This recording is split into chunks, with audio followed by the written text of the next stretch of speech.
Mbukelo esilethu Uhle TV sakubingelela nti uma uyaqala ungena YouTube channel yethu ungakhohlwa ukwenza okufanele uncofoza usubscribe button ukuze siqhubeke sikwethulele zonke ezingenayo.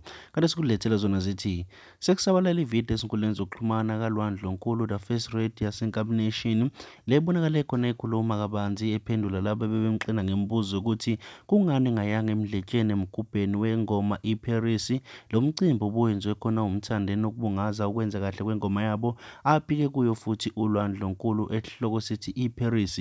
Kanti uLwandlunkulu ubebheke ngabomvu futhi naye abekhona kulo mcimbi njengalokhu engomunye wabantu bebesebenze ngokubambisana naye uMthandeni kule ngoma. Kanti uLwandlunkulu bese ephumela obala echaza ku live wakhe wabesethi abantu uyacela ukuthi abambuze ukuthi akayanga ngane eMdletsheni ababuze uMthandeni mhlawumbe yena ongaba nezimpendulo yena ubengeke akwazi ukuperforma noma yocula mahhala.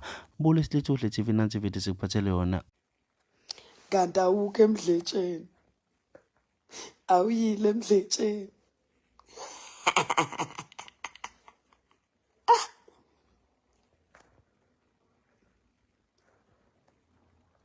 Awuyini eMdletsheni.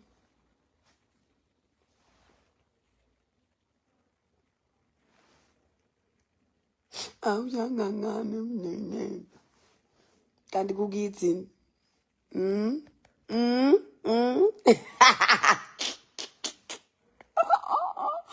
nina niyanga ngani ngoba nibhizi la ku-Instagram, ikuphi khona la ku-Facebook.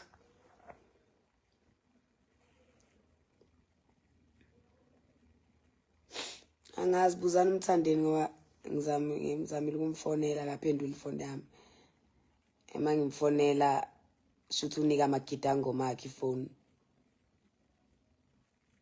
So mina ngincenge ngiyoperforma mahhala eMdletsheni.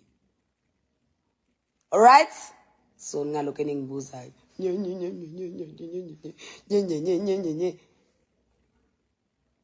uLwandlunkulu mina weNkabi Records. So kufanele ningibuze mangingayanga emcimbini eNkabi Records ukuthi hawu Ndluks why ungayanga? Angiculi mahhala. Boxa kwasana. Otherwise, how far?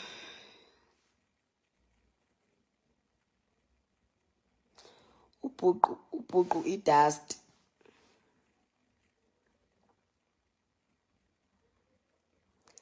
Thina sakhulele empini